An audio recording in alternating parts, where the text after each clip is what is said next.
Hi, this is a book review and summary of The Growth Delusion by David Pilling. Robert Kennedy once said, GDP measures everything except the things that we care about. This summarizes the book very well. Pilling takes on the most critical statistic used in the 20th century, GDP. This statistic remains integral to the economist's toolkit as well as to policymakers. This is despite its problems. Pilling deconstructs the limitations of GDP and questions the efficacy in its role in guiding government policy making. He extends the argument by challenging the perceived benefits of GDP growth and questions whether growth in developed nations can continue sustainably into the future. The integral questions Pilling asks is growth for whom, growth for what, and growth at what costs. Pilling goes into the deeper issues surrounding income inequality, environmental sustainability and degradation, as well as the notions surrounding the general well-being of people. This book goes beyond GDP, and for this reason I recommend this book for anybody interested in the modern economy, as well as issues surrounding income inequality, as well as environmental sustainability, and the role economics plays in guiding policy making. Pilling does not speak down to his readers. He's able to convey complex ideas and problems in a readable manner.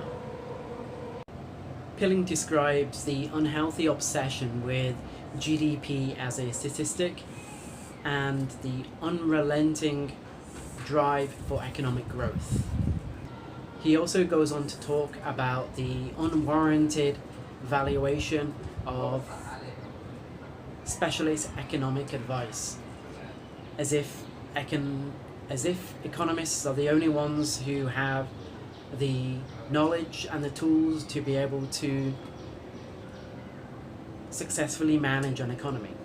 Pilling talks about how everything is framed according to economic growth, and this highlights the assumption that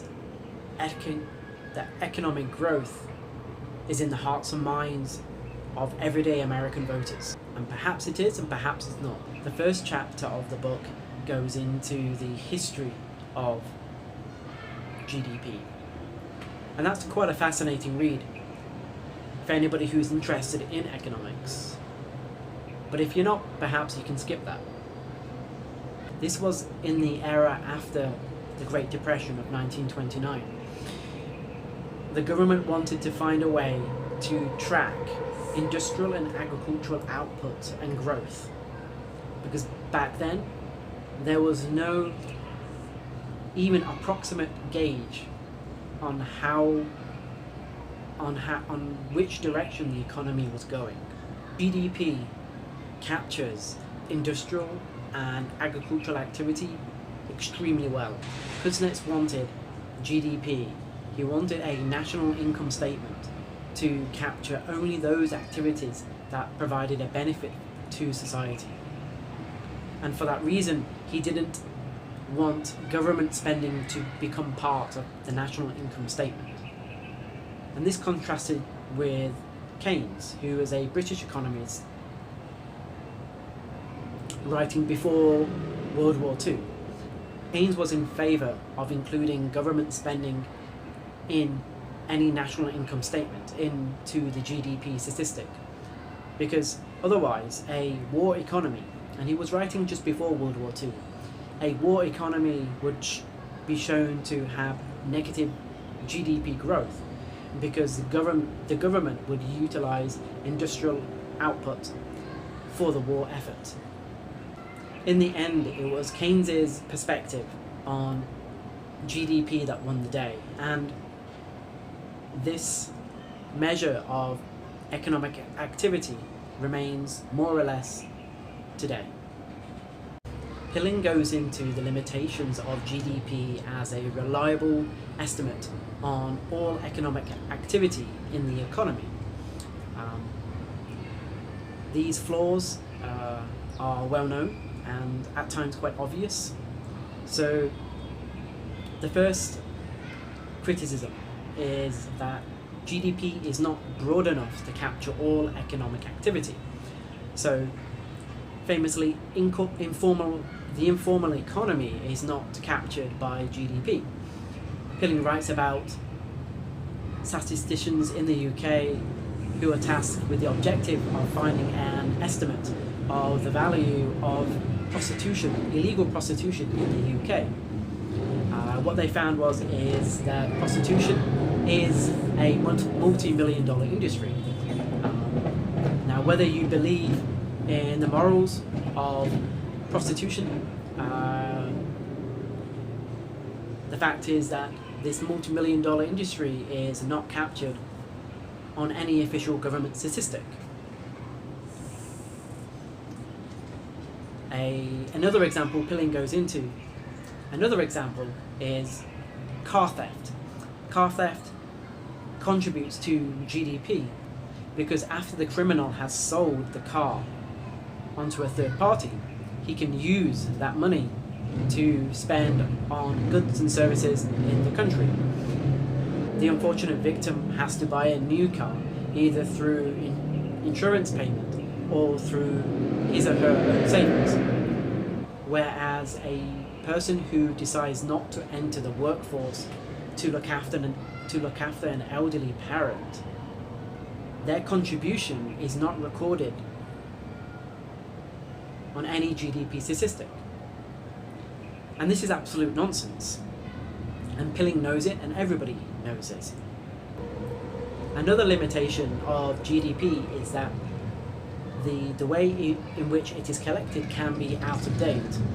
Pilling gives an example from Nigeria where the official government statistics is unable to capture the trade in mobile phones because their survey is dated back to the 1990s when cell phones were not so popular. And another criticism Pilling goes into is how GDP is unable to keep pace with the digital economy, and he gives a few examples of that as well.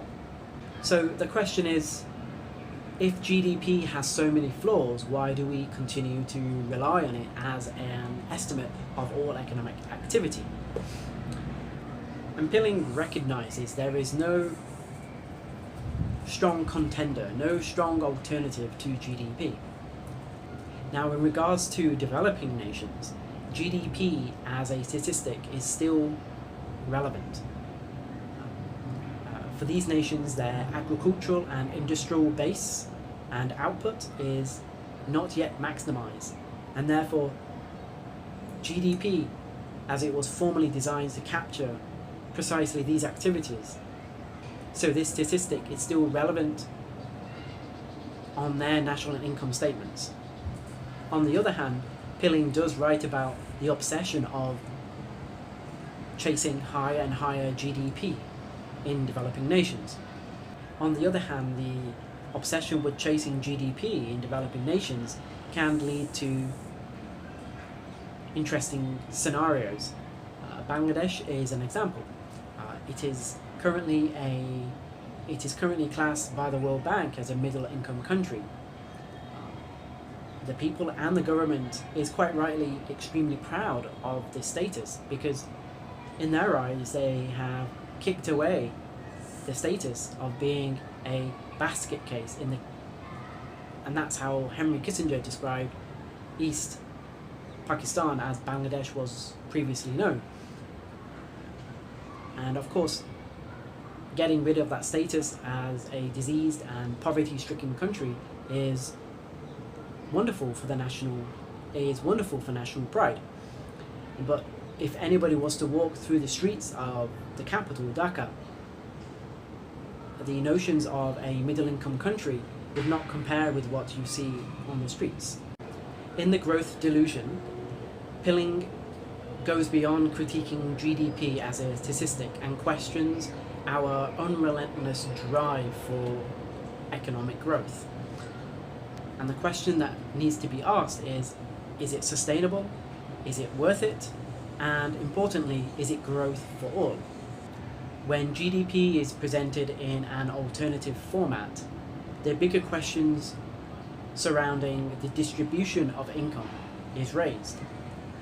This can be seen when we use GDP per capita, medium GDP, and the Gini coefficient, which specifically measures income inequality in a nation. Pilling then goes on to talk about a famous US study that showed that real incomes for working class Americans had not actually increased since the 1970s. And in Thomas Piketty's book, Capital and Income, the economic historian, highlights how income inequality has been rising in developed countries steadily and then at a faster pace during the 20th century.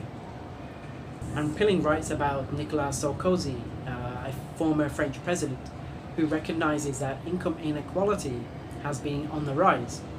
And when people realize the wool has been pulled over their eyes, the real systemic risk of the breakdown of democracy, when the people get angry, will be more dangerous for the economy. Another economist, Guy Standing, who advocates for the universal basic income, also writes about how the people are angry. It's also postulated that income inequality and the feeling of disenfranchisement from the benefits of economic growth may give rise to neo-fascist ideas in Europe.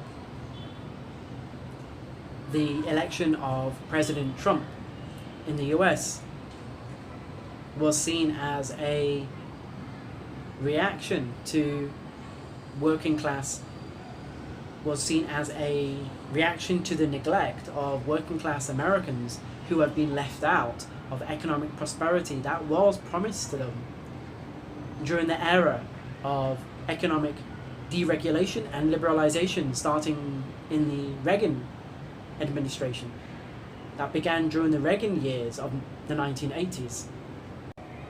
Another consequence of our relentless drive for economic growth is externalities. Now, externalities are not accounted for in GDP national income statements. So what this means is, whilst many industries contribute positively to economic growth, the costs of cleaning the air, owing to higher CO2 levels, or the costs of depleted fisheries owing to the fishing industry, or rising temperatures or rising sea levels are not costed. Now, if they were, the viability and the profitability of these industries might be in question. So growth for what exactly? Growth so we can continue exploiting our natural resources, or growth so we can continue polluting the air, or growth so we can lower our general well-being. So going forward, what alternatives are there to measuring national well-being other than GDP growth? Pilling goes into detail about different methods being used. One of them is the genuine progress indicator, which was developed and is utilized in Maryland state in the United States. And what's interesting about this index is that it accounts for positive and negative externalities.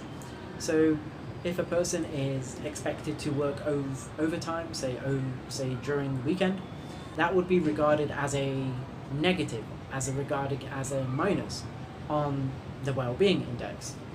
Whereas if a new park was opened in a city where people can breathe clean air, where they can rest and relax, where they can take their families out for picnics, this would be considered as a net positive on the well-being index, despite the fact that it does not generate any economic returns. Pilling also talks about the Bhutanese gross national happiness, and many journalists write about this as being as if it's a genuine alternative, but actually the king of Bhutan is mandated from very long ago to ensure his subjects are happy. So the day-to-day use is rather antiquated and biased towards maintaining the integrity of the national culture, and it's not necessarily specifically about individual happiness. So for example, in Bhutan, the national literacy rate is much lower than neighbouring Bangladesh, which has a much lower GDP per capita but a much higher literacy rate among both men and women. Now, what would happen if our economy was to slow down? If we were to stop our pursuit of continued economic growth? Well, Japan is a case study. So Japan's GDP exploded and then reached a plateau in the 1990s. On top of that, it faces chronic deflation. So here we have a nation that was doing extremely well, but now positive GDP growth is limited. Yet living standards continue to rise, unemployment and crime is low, its health system is strong, and the expected living age is far higher than most OECD countries. Therefore, decelerated growth is not necessarily a recipe for disaster. Pilling ends the book stating, keep GDP. It's still a very valuable statistic, but don't aggregate numbers. Don't place different statistics and different numbers that measure different things into one thing. And he uses the example of a car dashboard, which has the speedometer, the petrol gauge, etc.